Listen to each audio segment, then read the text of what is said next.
Pronto, estamos ao vivo. Walter vai colocar a música e eu vou fazer o link. A música já tá. Não tá ouvindo? Aumenta aí um pouquinho.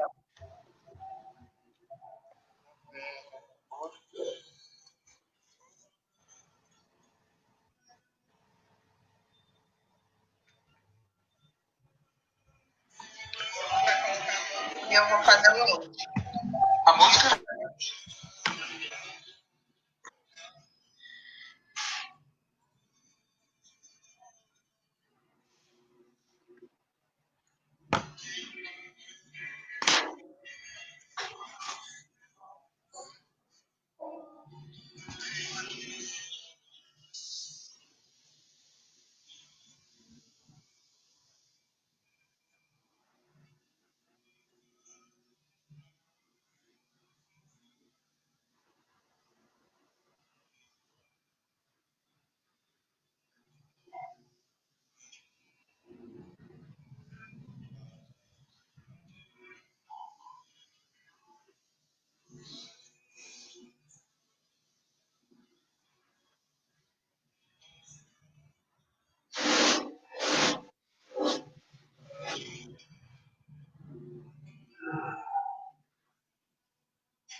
Walter, não tem música tocando.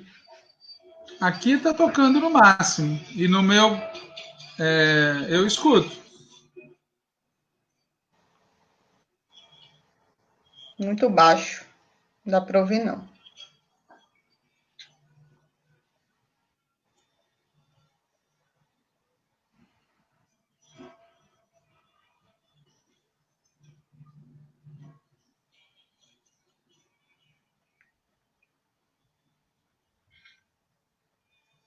Esse link eu posso botar no próprio Facebook também, né? Não precisa compartilhar, não, né? Pode.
Vamos ver se agora o som entra.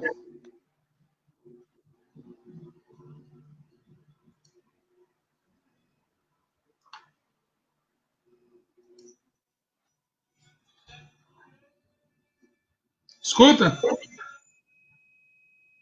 Não. Só um barulho, É. mas não escuta a música direito, não. Tudo bem. Você já distribuiu o link aí? Já. Então, acho que a gente pode começar. Não Né? está na hora ainda. Aqui no meu relógio são 19h01. Não, no meu é 57.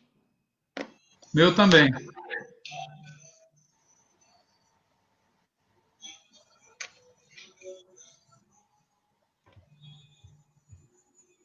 Então, vamos esperar mais 3 minutos. 2 agora.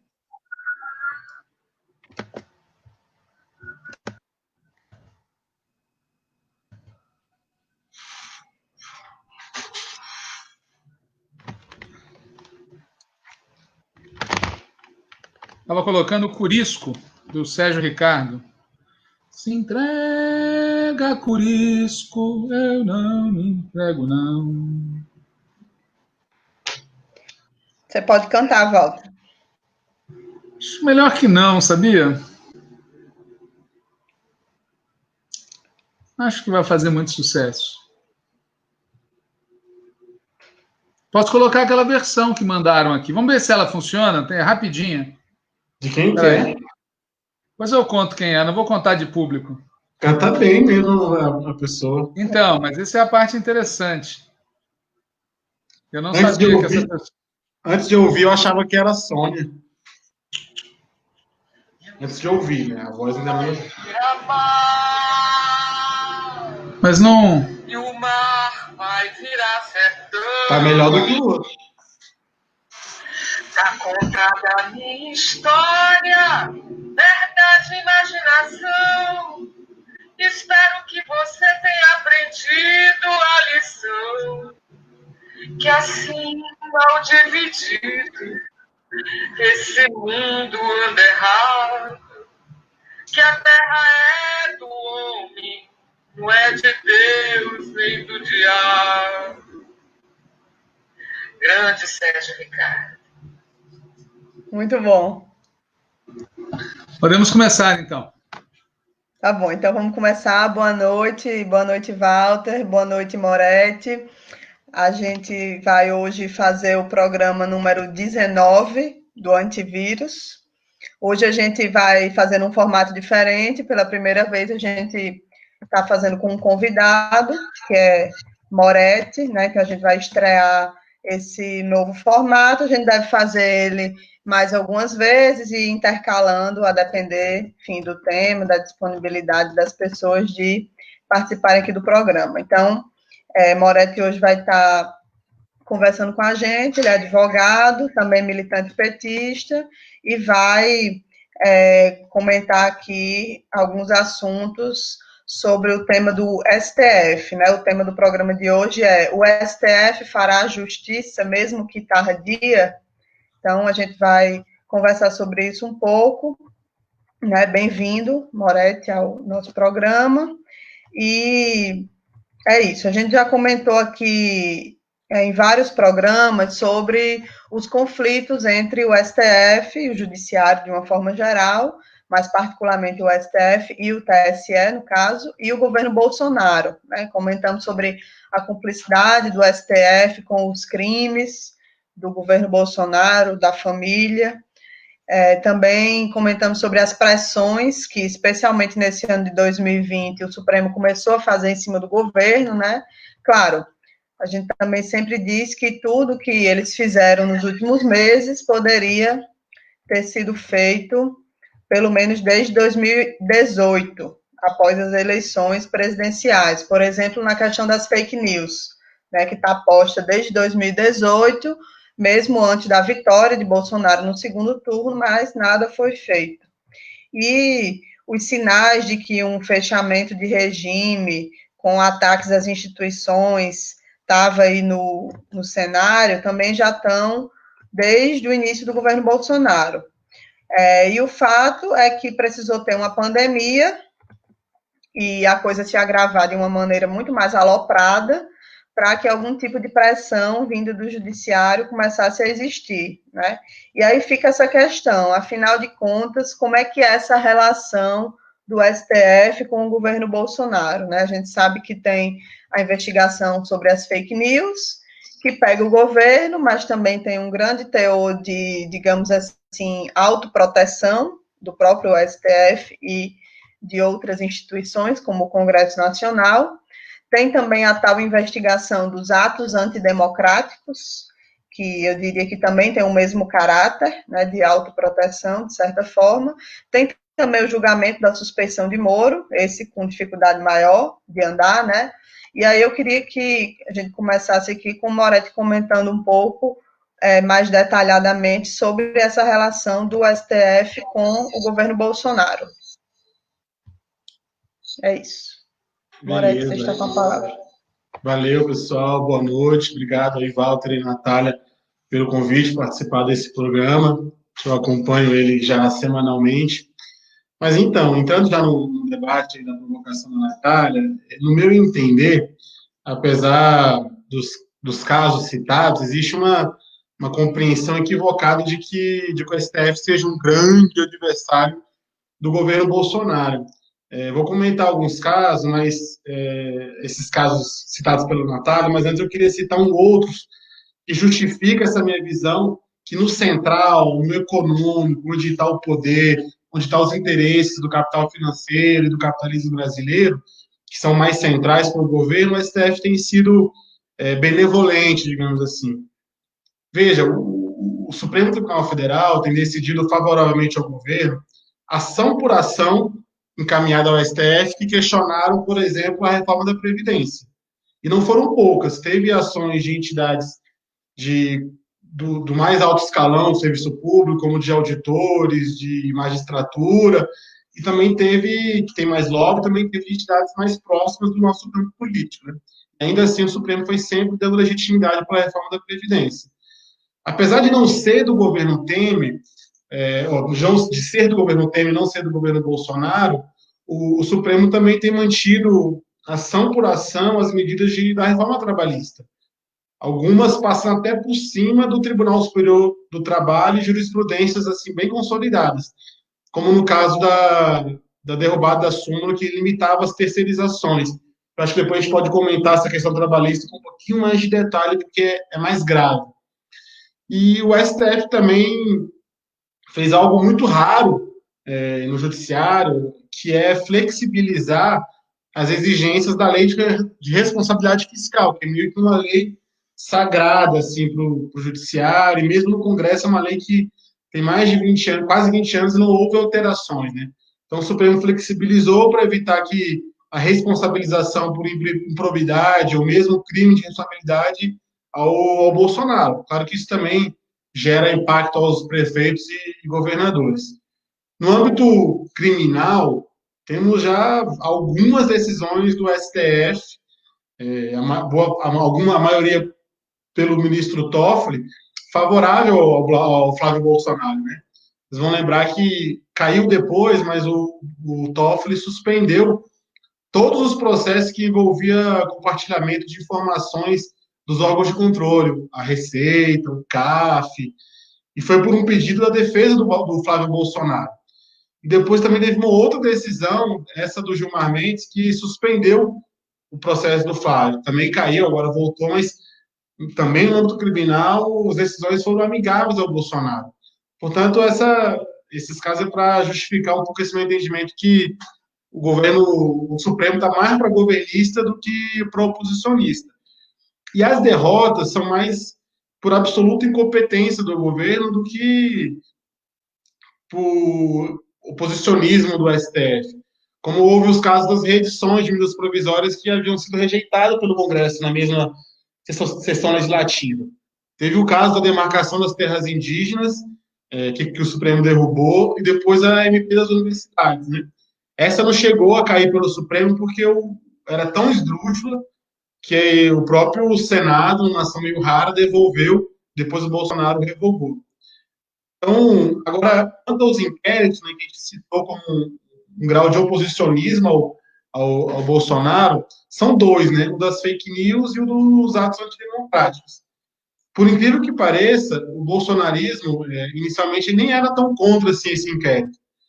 Começou a ser quando começou a apertar os calos em lideranças bolsonaristas e quando surgiu o inquérito mais dos atos antidemocráticos e as medidas duras do STF, de busca e apreensão e tudo. Como a Natália falou, no caso das fake news, é muito mais autoproteção. Repare que as fake news foram fundamentais para a eleição do Bolsonaro, ao ponto de se constituir como uma fraude. E ela teve dois problemas: o financiamento empresarial, que é vedado, e mesmo que fosse a pessoa física, ele não foi computado, então seria um caixa 2, e também as mentiras, ofensas, difamações. Então, o judiciário como um todo, e o TSE em especial, foi muito omisso, né?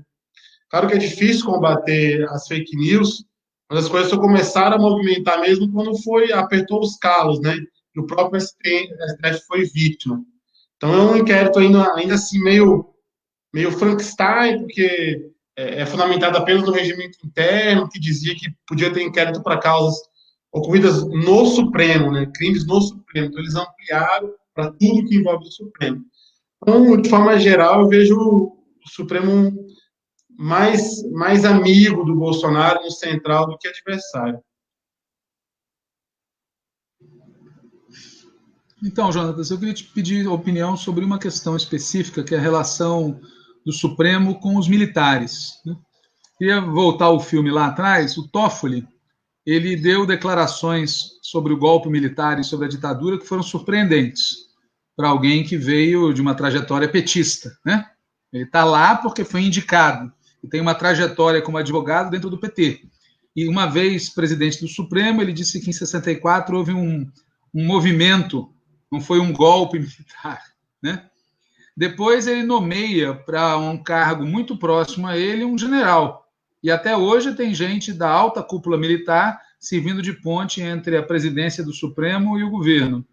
Depois tem aquele caso de um outro ministro, se eu não me engano, o Alexandre, que manda fazer investigações que atingem um general importante. Depois tem o caso do Celso de Mello, que solta aquela nota e recebe uma invertida de vários altos militares que são do governo Bolsonaro. Depois tem aquela discussão sobre o 142, né?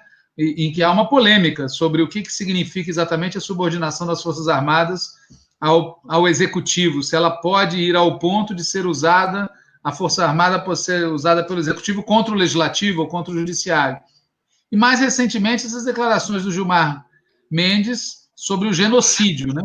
Imputando aos militares, às Forças Armadas, uma responsabilidade. Então, tem uma série de episódios, vários indicando conflitos.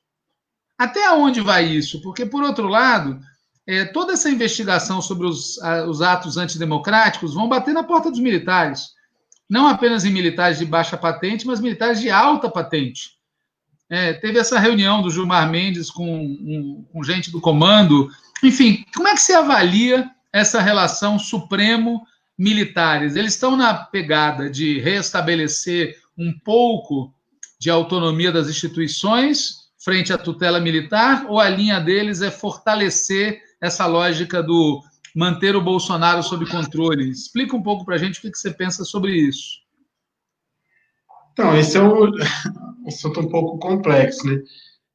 Porque primeiro tem que separar um pouco o que é o Toffoli, nessa história, o que é o Toffoli enquanto presidente do Supremo e os demais ministros do Supremo e o Supremo como instituição. Os militares têm uma relação muito próxima até demais com o Toffoli, né? Mas não tanto com os demais ministros. Claro que o Toffoli, por ser presidente, isso ganha mais força, mais visibilidade.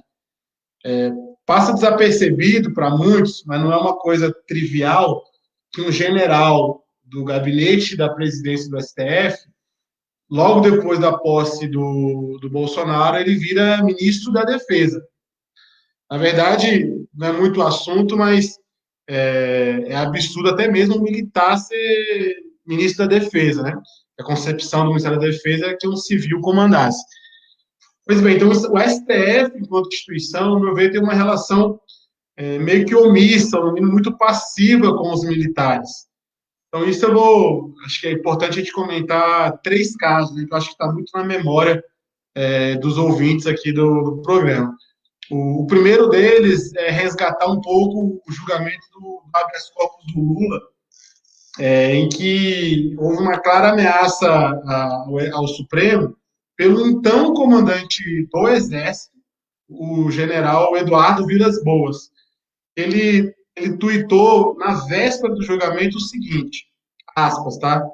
Assegura a nação que o Exército Brasileiro julga compartilhar o anseio de todos os cidadãos de bem, de repúdio à impunidade, de respeito à Constituição, à paz social e à democracia, bem como se mantém atento às suas missões institucionais. Acho que hoje, eu relendo esse tweet, eu vi que esse atento às suas missões institucionais está um pouco ligado a essa interpretação que eles têm feito sobre o artigo 142 da Constituição. Pois me parece, e o STF fez o que nisso? Nada, né? Inclusive, não necessariamente por causa dessa ameaça, mas julgou contrário ao Lula, né? Meio que em respeito, ou não criando conflito com o Exército.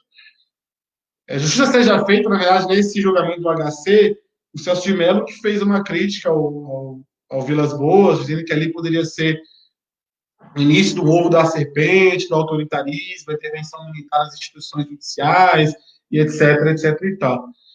O segundo caso, completamente sem noção e esdrúxulo, agora mais recente, é que várias denúncias de crimes contra o Bolsonaro, nessa época da pandemia, de parlamentares da oposição, alguns do PT, de partidos, pediram a busca e apreensão do celular do Bolsonaro para que fosse feita a perícia.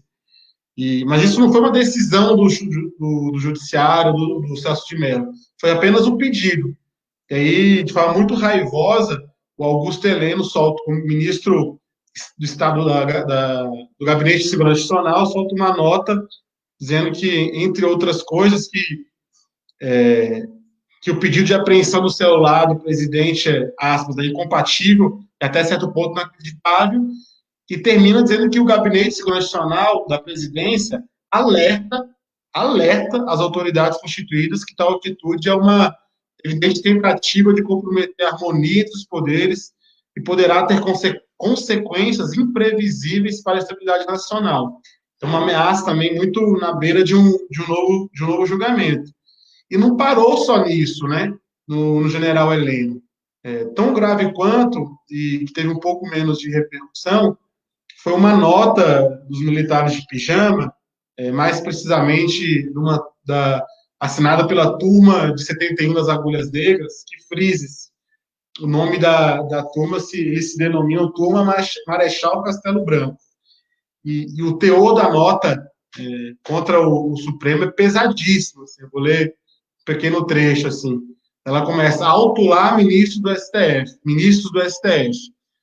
Temos acompanhado pelo noticiário das redes sociais, por quanto raríssimas exceções das redes de TV, porque é tendenciosa, desonesta, mentirosa, canalha, como bem assevera o presidente da República. Temos presenciado as sucessivas arbitrariedades que beiram a ilegalidade e a desonestidade praticada por este bando de apadrinhados que foram alçados à condição de ministro do STF. A maioria sem que tivesse sequer logrado a aprovação em concurso de juiz em primeira instância. Assistimos calados em respeito à preservação da paz do país. A violenta arbitrariedade da busca e apreensão, determinação do conluio de 2 ministros cometido contra o general Paulo Chagas, colega de turma.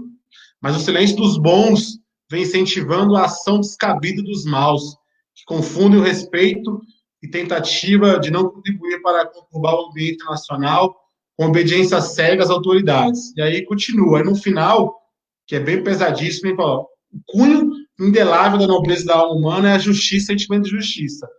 Faltam ministros, não todos, do STF, nobreza, decência, dignidade, honra, patriotismo e senso de justiça. Assim, trazem ao país insegurança e instabilidade, com grave risco de crise institucional, com desfecho imprevisível, quiçá, na pior hipótese, guerra civil.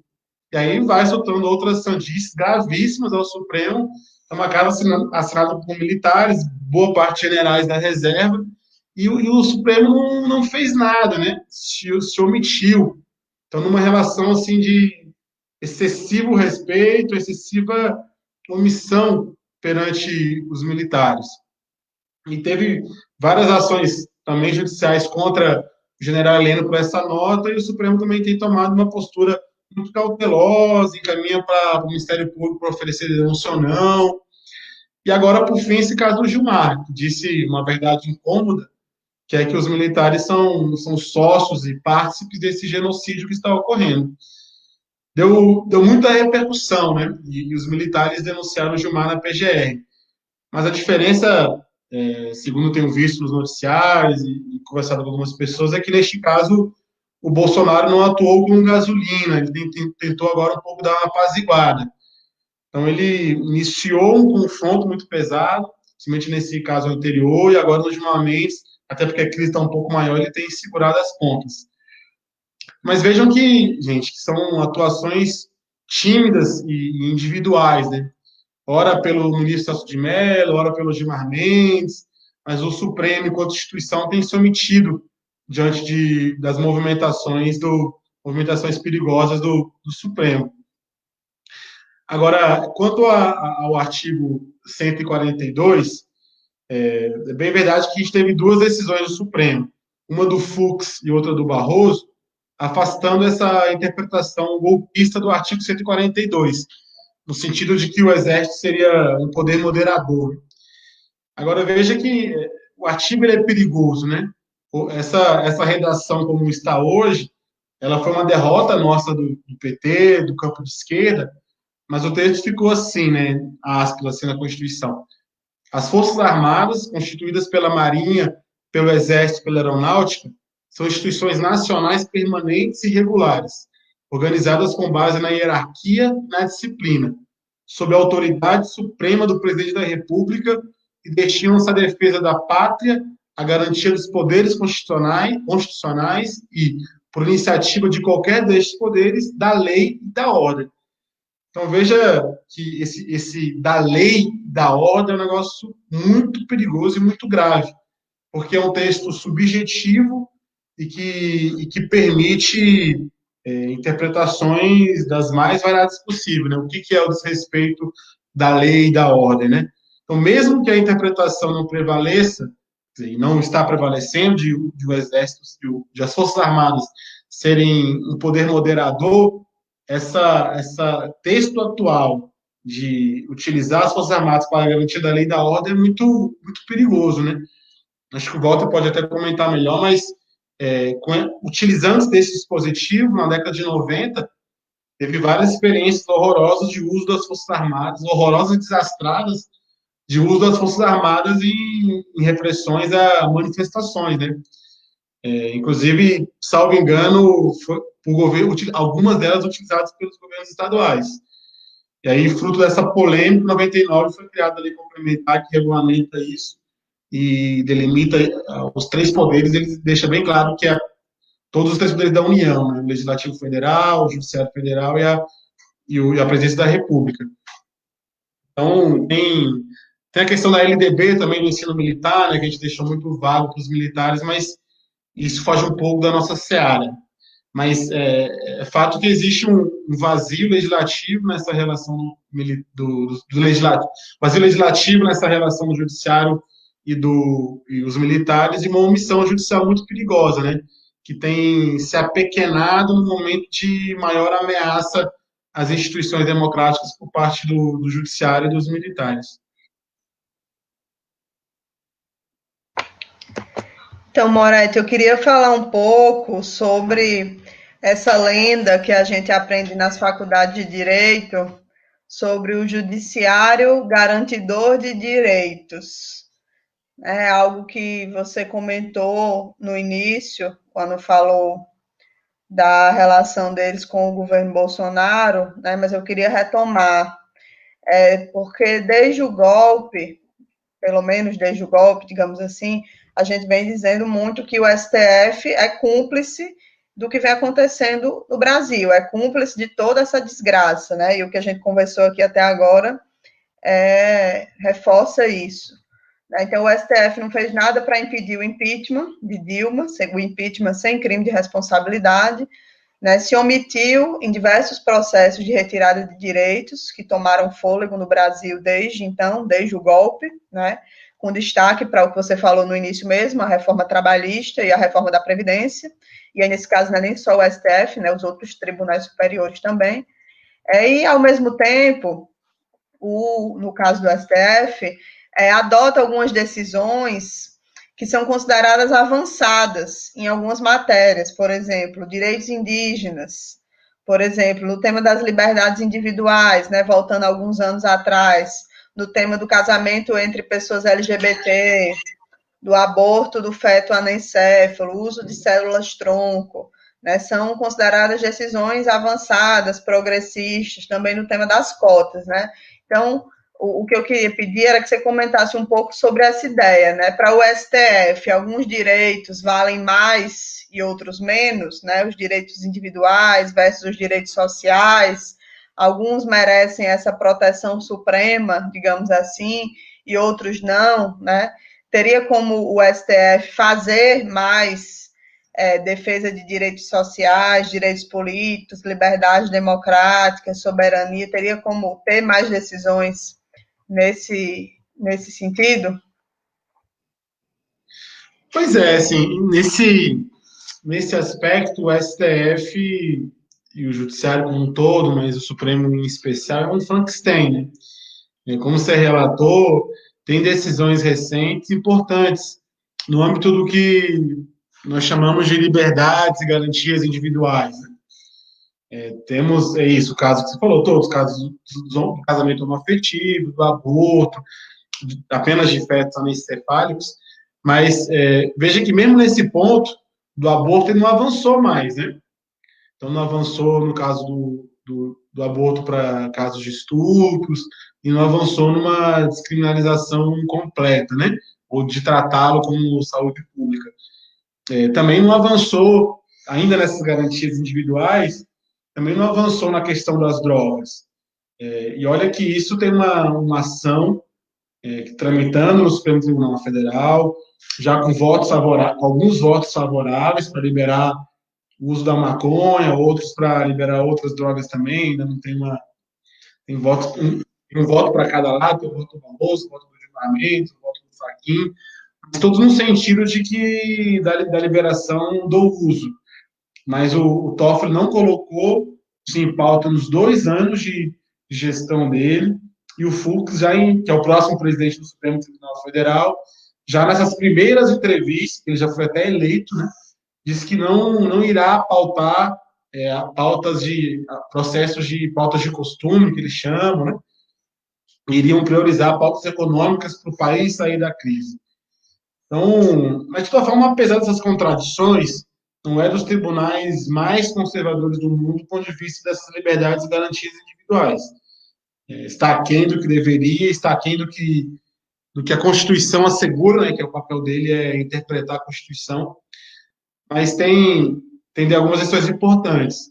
No âmbito, para além das liberdades e garantias individuais, tem também decisões, do ponto de vista das questões indígenas, razoavelmente garantistas e progressistas, como o caso da Raposa Serra do Sol, né, ali no finalzinho do governo Lula, mas decisão já no governo Dilma, e tem essa agora da medida provisória do Bolsonaro, que tentava rever um pouco essa demarcação de terras indígenas, né, piorando muito a situação, e o STF derrubou a medida provisória, como eu falei mais cedo. Mas, ainda no âmbito das garantias individuais, o Supremo é um horror também no âmbito criminal, né? Seja por todo esse referendo ao desastre e os absurdos que é a Lava Jato, mas tem posições duríssimas no âmbito criminal. E do ponto de vista do político, né, o impeachment é a prova cabal do Supremo acovardado, né, do Supremo que mantém o status quo, né, que defende os interesses das elites, de quem sempre mandou nesse país. Ele foi covarde, né, no processamento do impeachment, né? Foi sócio, foi partícipe de todo o golpe. Poderia e deveria ter evitado esse desastre, né? E essa consequência da fraude eleitoral que se avizinhou depois disso. Ele adotou, e por isso que eu falo covarde, porque ele adotou uma tese de apenas analisar, no caso do impeachment, a formalidade do processo, né? O seu rito. Ah, respeitou essa lei, teve contraditório, mas não entrou no central, né? Há crime de responsabilidade, nesse caso, é um impeachment por perda de popularidade ou perda de maioria no Congresso, né? E é engraçado porque fora dos tribunais, vários ministros já fizeram falas no sentido de que, olha, isso foi um golpe, né? O Supremo, em uma entrevista à Globo News, e acho que depois num outro, num site jurídico, o Barroso, desculpa, ele diz, bem, o impeachment foi uma utilização de um sistema parlamentarista num país presidencialista, né? Então, o que é utilizar algo comum no parlamentarismo, de você derrubar alguém quando perde a maioria no Congresso, num regime que não é parlamentarista, né? De certa forma, em linhas tortas, é assumir que foi um golpe, né? E a sua omissão, né? E o próprio Lewandowski, também outro ministro supremo, que já deu entrevistas mais ou menos no mesmo sentido, e na própria condução dele, porque ele era o presidente na época do golpe, a condução dele no STF, ele manobrou e defendeu aquela tese de que eram votações diferentes para Dilma perder ou não os direitos políticos, né? Então acabou que ela foi impeachmentada, mas não perdeu os direitos políticos. Do ponto de vista político, nós podemos entender que foi acertado, mas é uma tese jurídica um pouco heterodoxa, para dizer o mínimo. Então, me parece que foi mais uma compensação dele pela sua missão, mas, olha, vou fazer um afago, né? Mas acho que o que é central para a gente debater, que é fundamental para a classe trabalhadora, é que, do ponto de vista dos direitos sociais, dos direitos coletivos, em especial os trabalhistas, o Supremo Tribunal Federal ele é muito, muito, muito destruidor. Eu vou, para não delongar muito aqui, eu vou comentar ao passando assim, 5 casos, né? O primeiro deles é a greve dos servidores públicos. O STF já tinha uma posição muito ruim, que era porque como não existe uma lei que regulamenta a greve dos servidores públicos, então vários ouvintes aqui, servidores públicos entendem bem, então existia um mecanismo constitucional que é o mandado de injunção, ou seja, o legislativo não está garantindo aquele direito, não cumpriu seu papel de regulamentar aquele direito, não caberia ao Supremo exercer esse papel, até que o judiciário, até que o legislativo cumpra o seu dever constitucional, né, sua obrigação. Então, vários mandados de injunções da década de 90, início dos anos 2000, da primeira década desse século, tentando questionar, pedindo para o Supremo regulamentar um pouco isso. E aí agora, durante o governo Lula, que ele fez uma regulamentação meia bomba, o STF, mas em 2016, que é o central para nós, ele tem 2 decisões muito dramáticas.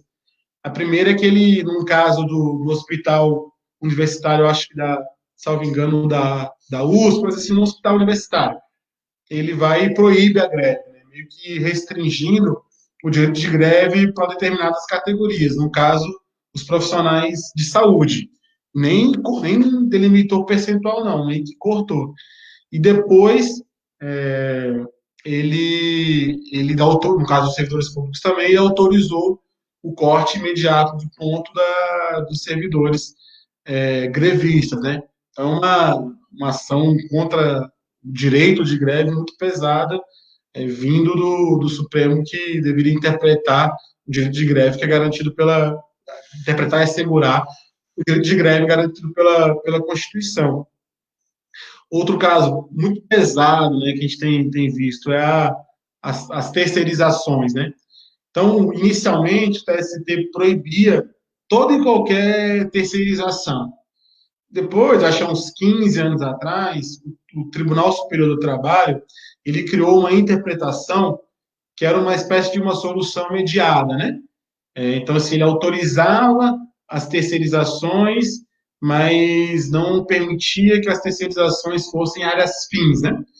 Então, permitia uma terceirização na área de limpeza, na área de informática, tecnologia da informação, a depender do fim, da área fim da empresa, permitia, né? Terceirização no caso de segurança, né? Então, em casos pontuais, não é área fim da empresa, você pode terceirizar. Vai ao Supremo antes mesmo da reforma trabalhista e permite a terceirização irrestrita. Depois ele referenda essa decisão agora em 2020 no outro julgado, né? Então está completamente liberado a terceirização, quarteirização, e como a gente sabe, isso é a precarização do trabalho, né? Um terceiro é a contribuição sindical, que ela acabou através da reforma trabalhista, né? Como todos nós sabemos. Claro que a gente, a CUT e boa parte dos sindicatos, das centrais sindicais mais combativas, tem uma visão crítica do que era o tido imposto sindical, né? Mas a reforma acabou sem nenhuma mediação, né? Sem nenhuma transição no seco, né? Mas o que eu queria comentar não é nem tanto isso, é porque o Supremo Tribunal Federal, historicamente, tinha uma posição que era que as contribuições sindicais ela era considerada como natureza tributária, né? Por isso que pegou muito o nome de imposto sindical, né? Portanto, a consequência dessa interpretação é que, se é uma matéria tributária, ela só pode ser alterada através de lei complementar. Como a gente sabe, tem um quórum maior de aprovação no Congresso. Então, em julgamento recente, acho que já desse ano, o Supremo falou, 2018, desculpa, o Supremo falou que não, flexibilizou, veja bem, poderia ser em lei ordinária, não tem mais tanta natureza tributária, etc. E tal. E agora, dois casos mais bem recentes, que é a questão agora já na crise, os dois na crise da pandemia, que é quando a MP 936 foi questionada no Supremo Tribunal Federal, que é a medida, gente, que, entre outras coisas, ela permite que a redução da jornada de trabalho e redução de salário, e, consequentemente, redução de salário, ela fosse aprovada através de apenas de negociação individual do patrão com o trabalhador, sem a mediação do sindicato. E esse é mais esdrúxulo porque a Constituição é muito, muito, muito cristalina em fazer esse tipo de vedação e não permitir essa flexibilização diante da obrigatoriedade da negociação coletiva. E aí o Supremo justificando a pandemia, a necessidade de manter emprego, sempre nessa lógica, né? Toda a reforma trabalhista é um pouco isso, né? Manter empregos, etc., modernizar. Então, o Supremo flexibilizou e permitiu essa redução através de negociação individual. E é engraçado porque a argumentação da vulnerabilidade e da crise da pandemia, ela devia ser o contrário, né? Justamente no momento de crise, de maior fragilidade, de maior risco de demissão, você não pode permitir que a negociação seja individual, garantindo a negociação coletiva. O segundo é que, o último que eu queria comentar, e também agora mais recente, nesse caso da pandemia, é porque existe não é nem para ser polêmico, mas existe uma divergência que as empresas muito, muito reclamam, que é através de qual índice que eu vou atualizar as execuções e condenações trabalhistas. A TR, que é um índice, para vocês terem uma noção da gravidade disso, ela está zerada desde setembro de 2017. Ou o IPCA, né, que é o que é utilizado nos processos cíveis, por exemplo, né? E aí essa ação foi feita vejam bem, né, pelas entidades financeiras, e aí o ministro Gilmar Mendes, que é relator, ainda não decidiu o mérito, mas já suspendeu todas as execuções, aquela parte final do processo que envolve. Então, além de ele dar a entender que pode adotar a TR, ele, enquanto isso, suspende todos os processos no momento que as pessoas estão para receber, algumas, muita necessidade no meio dessa pandemia, né? Então, e mais grave, nesse caso, ele passou por cima de um julgamento do TST do TST, desculpa, que não terminou ainda, mas já tinha uma maioria defendendo que, assim como os processos de outras natureza, esse índice ele deve ser corrigido, quer dizer, as sentenças, as condenações trabalhistas devem ser corrigidas pelo IPCA. Então, assim, do ponto de vista, eu queria comentar um pouco isso, no âmbito dos direitos coletivos, dos direitos trabalhistas, nós temos um Supremo completamente destruidor.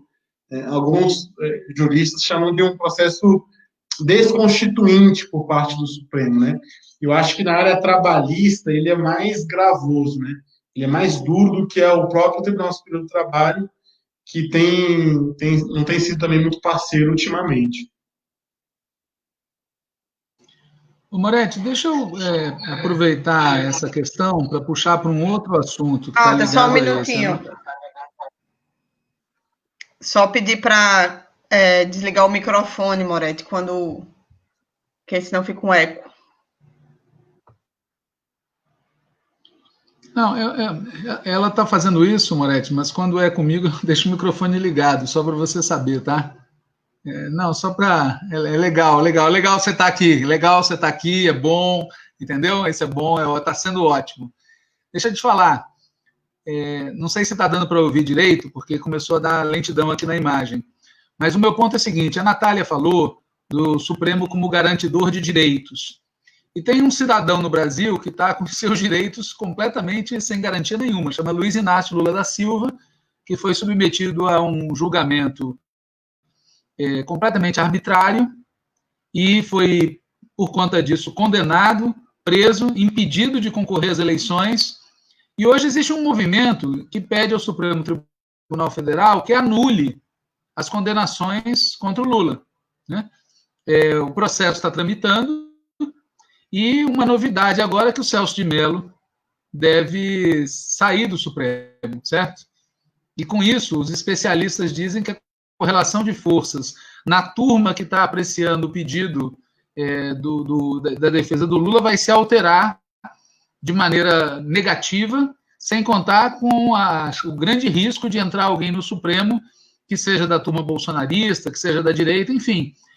A pergunta que eu faço é a seguinte, como é que você vê esse tema da possibilidade do Supremo anular o julgamento do Lula, certo? Ou seja, atender o pedido da defesa, que é de que o julgamento que correu em Curitiba seja considerado nulo e que, enfim, se faça um novo julgamento, se quiser, mas aquelas condenações... Eu faço essa pergunta porque isso tem um impacto político imenso, né? Porque se o Lula ele tiver a sua condenação anulada, ele volta a ter direitos políticos. Se ele voltar a ter direitos políticos, ele pode disputar a presidência da República, redesenha completamente o quadro político do país. Qual que é a tua opinião acerca do Supremo em relação a esta questão de garantia de direitos, essa garantia de direitos políticos de um cidadão que foi arbitrariamente condenado, preso e impedido de disputar as eleições?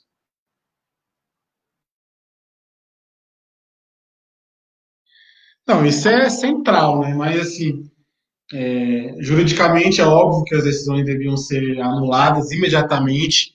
Agora, do ponto de vista, analisando politicamente o Supremo, a movimentação do Supremo, as suas posturas, se não mudar a correlação de forças aqui fora, a pressão política, a pressão social durante o Supremo Tribunal Federal, ou seja, em situações normais de temperatura e pressão que nós temos hoje, eu não vejo viabilidade política, porque eu estou deixando bem claro de frisar política, porque juridicamente o processo é muito tranquilo de ser anulado, né?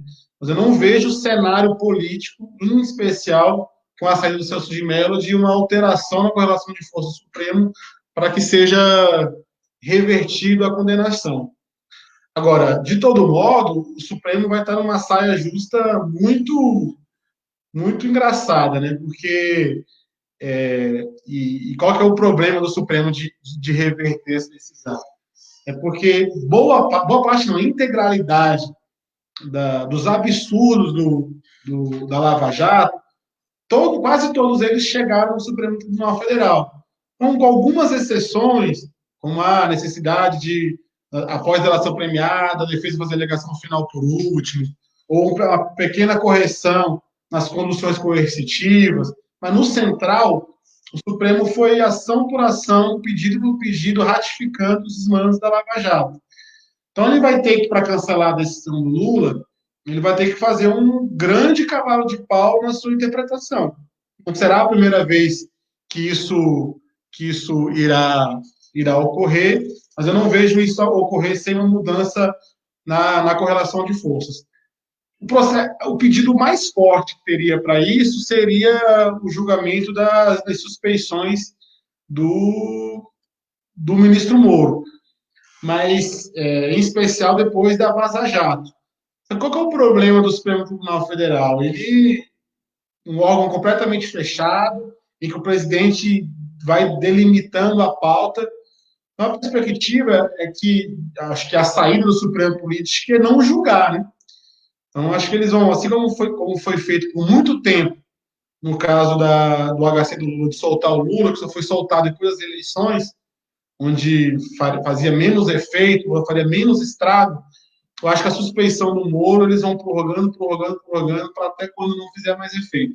Não acho que eles vão julgar esse processo da suspeição antes das eleições de 2022. Em especial porque em setembro de 2020 toma posse, como eu falei antes, o Luiz Fux, e vai até setembro de 2022, e esse ministro, nós tínhamos menor confiança no cofre, muito menos ainda no Fux. Então, como ele controla a pauta, eu acho que ele vai empurrar para não julgar. Só para pegar um case, né? Eu estava em questões de trabalho essa semana, eu fui olhar o mandado de segurança que proibiu a posse do Lula, ele nunca foi julgado, né? O Gilmar Mendes deu uma liminar, ele não botou o processo no plenário, e de forma muito acertada, estava nesse processo de semana, a defesa do Lula foi recorrendo. Tem uns 4 ou 5 recursos disso, pedindo para ser apreciado o mérito, apenas isso. E o Supremo nega, desprendeu o objeto, o mandato da Dilma já acabou, não tem como mais voltar o Lula a ser ministro, então não foi apreciando. Então, são vários casos que o Supremo adota isso. Então, resumindo, sem mudança do cenário político, sem maior pressão, da forma que está hoje o Supremo, em especial um possível ministro terrivelmente evangélico, eu não vejo um cenário muito positivo, não. Pois é. Moretti, para finalizar, tem um tema que é um tema mais estratégico. A gente poderia até fazer um programa contra a mola sobre isso depois, que é o tema do papel que joga o Poder Judiciário e o sistema de justiça como um todo no Estado burguês, na luta de classes, enfim. Por exemplo, dá para a gente ter alguma expectativa de alteração nesse cenário que a gente comentou hoje aqui no programa inteiro, né? Se com mudanças na forma de escolha dos ministros, né? Tem o tema aí do voto popular para ministros, ou outra forma, não sei, ou se de alguma forma é possível ao menos reduzir danos em relação a esse papel nefasto que o Poder Judiciário cumpre, né? O que é que um governo popular deveria fazer ou deveria ter feito, né? No caso nosso, dos petistas, para não termos esse Supremo que a gente tem hoje, esse Supremo Tribunal Federal que a gente tem hoje. Eu queria que, para a gente finalizar, se você pudesse comentar um pouco sobre esses assuntos. Então, antes de fazer alguns comentários soltos sobre isso, a verdade, Natália e Walter, que a esquerda, em especial o PT, sempre negligenciou o debate acerca do Poder Judiciário, do sistema de justiça, o que ele representa, né? Então, da mesma forma que o PT e a igual parte da esquerda sempre achava, confiava nas instituições republicanas, que entendia que acreditava na sua imparcialidade, o mesmo, talvez de forma até dobrada, o PT e a esquerda tinha de confiança em relação ao judiciário. Então, esse debate que a gente está fazendo aqui hoje, que boa parte do PT tem feito depois do golpe, ele era incomum, muito raro durante os nossos governos. Então, passava-se as discussões de nomeações dos ministros do Supremo Tribunal Federal. Nem sempre eram frutos de debates democráticos, de pressão das nossas entidades sindicais, do partido, salvo muito ali das redes de advogados populares, de advogados de esquerda, redes de pessoas que discutem o judiciário, de entidades de direitos humanos, etc. Né? Então, a gente ficou meio à margem desse debate. E eu acho que tem vários pontos que a gente estava discutindo. O primeiro é esse papel, qual é o papel institucional do Supremo Tribunal Federal, né? Ele é um misto de corte constitucional, mas que julga todos os processos de natureza penal, tributária, então ele vai acumulando poder sem nenhum controle, né? Eu acho que vale discutir a questão das nomeações, mas que o ministro Celso de Mello não é um ministro problemático, do nosso ponto de vista, mas é um cara que já está há 30 anos no Supremo Tribunal Federal, né? Acho que esse modelo de nomeação sem prazo, ele pode ser um pouco problemático, mas fundamentalmente nós não discutimos qualquer tipo de controle do Poder Judiciário. Vocês vão lembrar que em 2004, quando o ministro da Justiça era o Márcio Tomás Bastos, né, que é um advogado, presidente da OAB na época da Constituinte, nós fizemos no governo Lula uma reforma do Judiciário, né? Criou várias coisas, súmula vinculante, etc. e tal. Mas, do ponto de vista que eu queria comentar, que é do controle do Judiciário, ela criou o Conselho Nacional de Justiça, mas o Conselho Nacional de Justiça, ele majoritariamente, ele é escolhido, os seus conselheiros, pelo próprio Judiciário. Então, uma parcela de ministros do Supremo Tribunal Federal, uma parcela de ministros do STJ, uma pequena parcela de indicação da Câmara do Senado, pouquíssima participação popular. Ou seja, nós temos um Conselho Nacional de Justiça que, na prática, é uma espécie de controle interno, uma grande corregedoria. A gente não tem um controle externo das atividades do Judiciário como um todo, né? E aí, nessa época de Lava Jato, ele era imprescindível. No mesmo molde, nós não temos esse tipo de controle externo do Ministério Público, né? Então, o Ministério Público também é um debate à parte, mas a gente, desde a Constituinte, a gente criou um Ministério Público independente, com autonomia, com recursos, com muitos poderes, super forte, super empoderado e também sem nenhum controle, né? Sem nenhuma democratização. Passa pelo debate que a gente faz sempre sobre a escolha do PGF, não precisava ser uma lista tríplice que votam 1.500 pessoas e que temos que indicar o primeiro, mas passa também pela essa democratização no sentido de ter o controle externo, de ter mais fiscalização, de ter mais democratização, de prestar contas, de limitar poderes. Então, a gente tinha um Ministério Público antes com muita atuação nos direitos indígenas, nos direitos coletivos, né, nessa defesa e garantia desses direitos coletivos, no MP cidadão. Agora a gente tem um MP meio que só do ponto de vista criminal, né, que é a grande preocupação. Criminal, improbidade administrativa, então muito, muito punitivista. E acho que um outro ponto que merecia um debate é esse processo de escolha da magistratura, né? Então a gente também não alterou nada disso. Então, a gente tem o mesmo perfil de magistrados que iniciam a carreira, que são frutos, na sua grande maioria, são filhos da elite brasileira, né? Formado, aí tem debate educacional formado nas universidades conservadoras, que a gente não fez alterações profundas nisso. Então, pegando esses pontos, a gente, assim como outras reformas estruturais que nós temos de fazer, nós ficamos muito à margem no debate acerca do judiciário. Somado a essa crença no republicanismo, a nossa fé quase cega na instituição, é um pouco desse caldo problemático que a gente acabou sofrendo já no final dos nossos governos. Beleza, então realmente esse tema dá caldo para a gente fazer um contramola, exclusivamente sobre o tema do judiciário, né?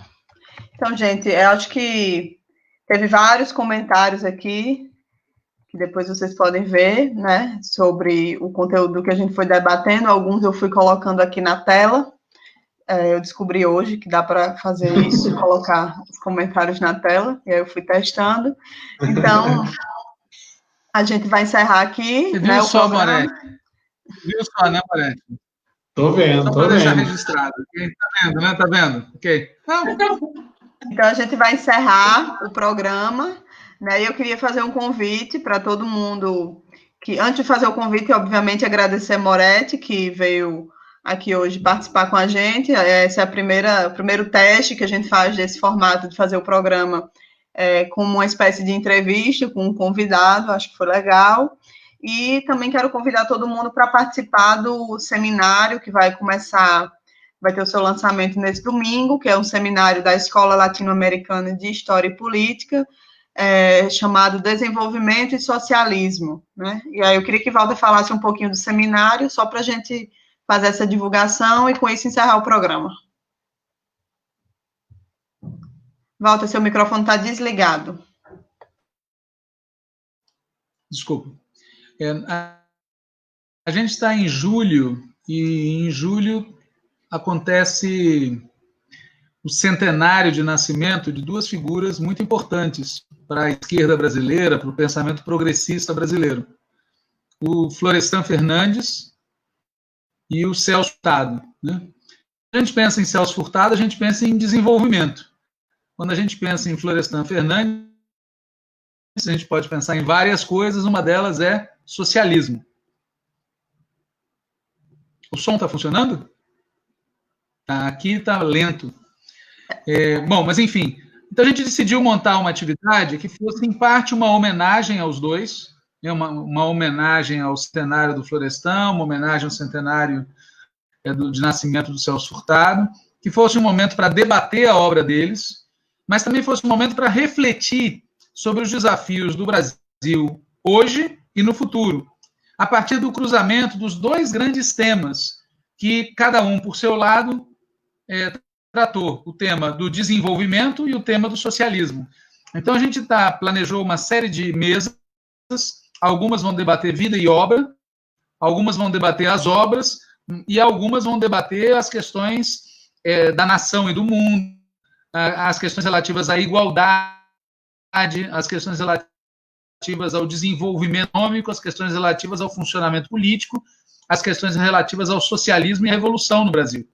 Então, acho que é um seminário interessante. A gente vai contar com a participação da presidenta Dilma Rousseff, vamos contar com a participação da presidenta do partido, a Gleisi Hoffmann, vamos contar com a participação de alguns ex-presidentes do partido, Tasso Genro, José Genuíno, José Dirceu, Rui Falcão. A gente vai contar com vários quadros importantes da academia, que são especialistas em Celso Furtado, em Florestan Fernandes. Então, vai ser uma atividade muito legal. A gente vai começar, na verdade, amanhã cedo. Amanhã, às 8 da manhã, a gente vai estar entrevistando uma jornalista, Aguiar, né? Rosa Aguiar, que conviveu com o Celso Furtado desde 1978. Né? Nós vamos fazer a entrevista com ela a partir das 8 da manhã e vai estar disponível também para quem quiser assistir pelo YouTube. A gente vai disponibilizar logo cedo o link para quem quiser acompanhar a entrevista, e com isso inicia, e no domingo é a abertura, digamos assim, mais oficial do seminário, com a participação de 4 pessoas, né? Vamos estar pela escola, o Breno Altman e eu, e vão estar na mesa participando a Natália Bonavides, e vai estar participando a Nilma Gomes, né? A Natália Bonavides, deputada federal, e a Nilma Gomes foi ministra durante o governo Dilma. Então, vai ser a mesa de abertura desse seminário. Enfim, assistam, que vai ser bem legal. Posso falar uma outra coisa? Pode?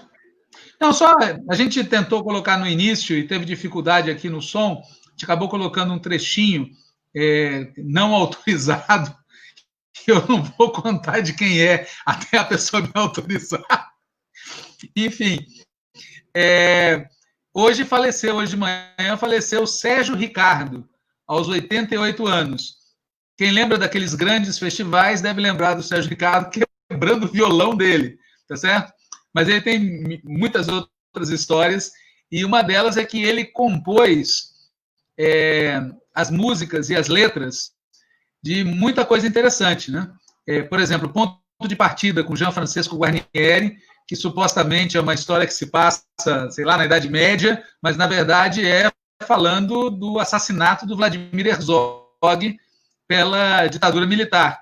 E o mais famoso, talvez, é Deus e o Diabo na Terra do Sol, né, de Glauber Rocha, em que ele faz a letra do Corisco. Né? Eu coloquei aqui aquele: se entrega, Corisco, eu não me entrego, não. Eu não sou passarinho para viver lá na prisão. Se entrega, Corisco, eu não me entrego, não. Não me entrego ao tenente, não me entrego ao capitão. Eu me entrego só na morte, de parabelo na mão. Se entrega, Corisco, eu não me entrego, não. Mais fortes são os poderes do povo.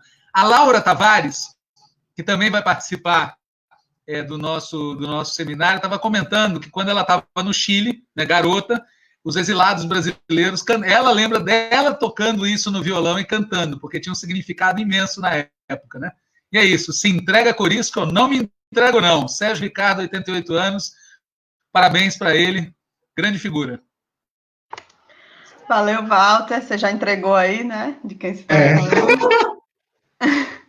E não, aí... pior é que não é ela. Não, mas vocês não fazem a menor ideia de quem é. Não é a Laura Tavares. Eu achei que era ela que cantava. Pra mim, se te entregado. Eu mandei para ela também. Aliás, entendi. A pessoa que mandou não faz nem ideia de que isso aqui está aqui. Vai cortar o meu pescoço, se souber. Tá bom, então. Então é isso. Vamos encerrar, e domingo a abertura do seminário é às 17 horas, né? Uma pessoa perguntou aqui no chat. É isso, gente. Boa noite, Walter, boa noite, Moretti, até a próxima. Beijo. Boa noite, pessoal. Não vai pôr a música?